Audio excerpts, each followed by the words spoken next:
A very warm welcome to everyone. So, I'm a very big time reader. I love reading books. So, here I am suggesting my top 5 recommendations. Stick till the end for a special bonus. So, here I'll be talking mainly about philosophy. I'll be talking mainly about philosophy. I'll be talking a little bit about self improvement, and it's all about getting in your mind. It's not mainly about like those atomic habits or any other self help books. I'll be talking about something different here that will actually enhance your thinking ability, that will take it to the next dimension. So, here are my 5 books. So, let's start.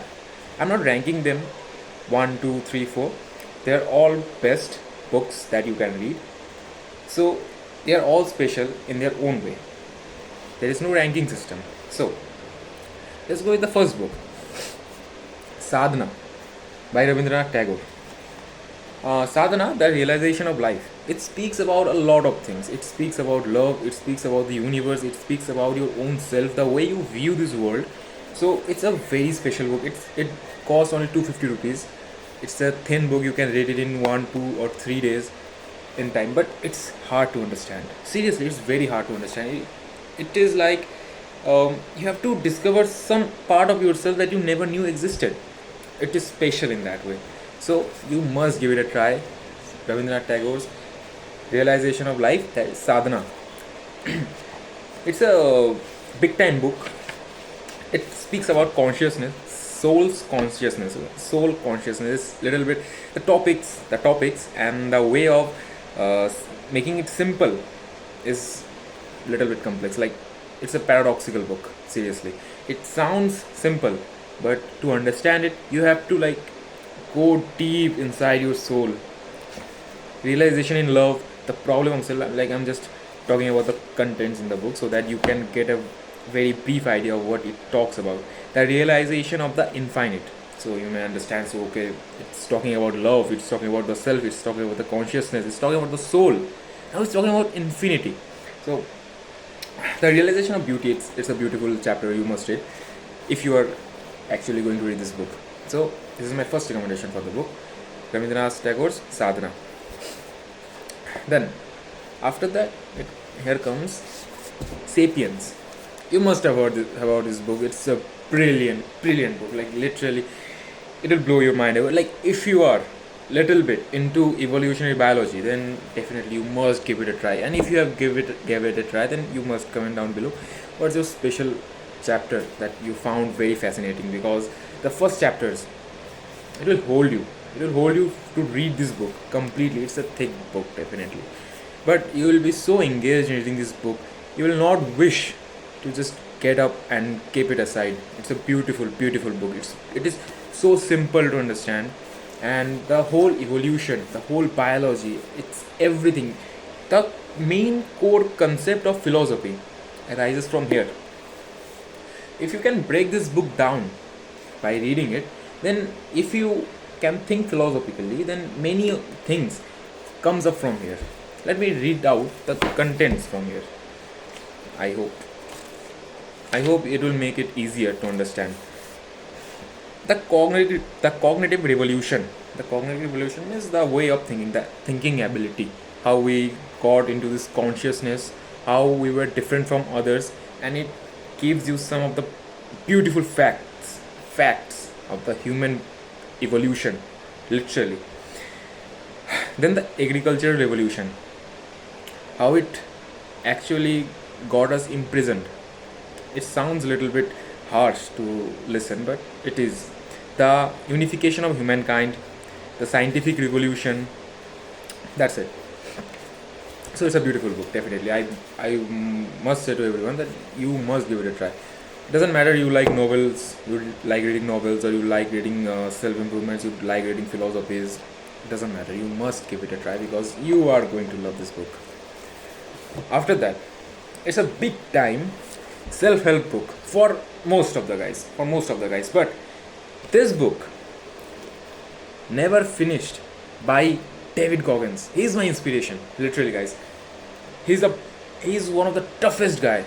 Like, the people who know about David Goggins will actually agree with that if you have heard of him, and many may hate him. the way, because of the way he thinks, because he's too brutal on himself. But the thing is, the way he exposes our excuses, our procrastination, and he exposes our thinking ability that actually keeps us trapped in our day-to-day life, it's amazing to understand. Literally, he speaks about the human mind mainly and our day-to-day life activities.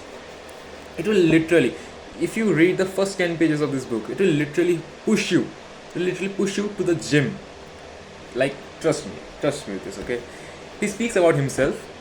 It's also a small part of his autobiography, but the way he simplifies things in this book, it will like drive you, it will give you a drive from inside. The spark you have been missing, you think the spark you've been missing will actually come up again. So it's a book, like, solid book recommendation. I'm not going to actually suggest it to some people who are really like against him, because you may hate him more then. It speaks about, there is no the contents, there is no meaning in reading out these contents because you won't get the reference of this book. So there are top 3 books now, remaining 2. One of the most the book which is actually spoke about the most, Meditation by Marcus Aurelius. You have heard of this man, Marcus Aurelius. He was a conqueror. He was a king of his time, and he was a guy who was the sole concept, who brought the sole concept of Stoicism. And many people are against Stoicism, and it's completely all right. But the way these 2 books are kind of same. But the thing is, it speaks about the modern problems, and it doesn't. It speaks about something else that is going on in the backside of your mind. Marcus Aurelius' Meditation is a book that, this was his personal diary. It was taken up and published and given the name Meditation by Marcus Aurelius. You will be reading this book as his personal diary of his time. Just imagine these things he wrote to himself. This was his journal. The greatest man that was alive at his time. Or let's say till date. He is considered one of the most fascinating guy, Marcus Aurelius. So we'll be reading his journal, legitimately. So let me see if I can read out these contents to you. Okay, so there are no contents, sorry. It is the first book, the second book, the third book, so you have to read it to get the idea of this book. But it's amazing. It speaks about how you can start your day and all of those things. Like, it may sound like a self-improvement book, but it is not. Trust me, it is not a self-improvement book. Now, one of the book that changed me a lot. Literally, it took my mindset from here to here. It speaks about a diverse topic, that is death. The name itself, by Sadhguru. Many people hate Sadhguru, okay, because of the way he speaks and he like acts like a god.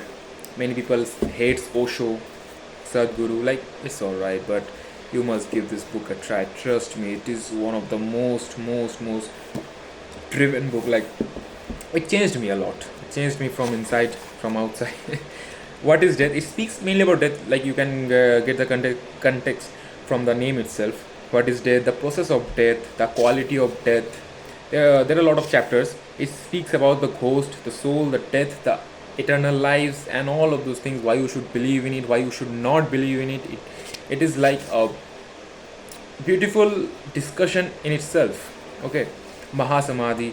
It speaks about the yogis that are currently in this world doing those samadhis, yogas, and we have no idea about what those things are about. So it speaks about. It is very simple to understand, very easy to understand, and to just get inside to that perspective of him trying to explain it to you. Must try. Now, if you have stick till now, here is the last book, the special one with a touch of gold, Ashtavakra Gita. Trust me, I won't give you any context. Okay, I won't give you any context about this book, but just read this book. No context, no nothing. This book is special among itself. It's different from Bhagavad Gita. Trust me, if it says Gita, it doesn't mean it's Bhagavad Gita. It's a different book. It holds different things in itself. It's a brilliant book. It will blow your mind away. It will be little hard to understand in the beginning because it is in Sanskrit as well as in English. But the way of understanding it's very deep. Okay, so the most important thing is you should give it a try. I won't give any context or any reference or any other thing. So Ashtavakra Gita, it's a brilliant book. Just go out, give it a try, and I hope you like it. If you like the video, and if you want more videos like this about me talking about stuffs, sharing my views, then must like, subscribe, and hit the bell icon. Thank you.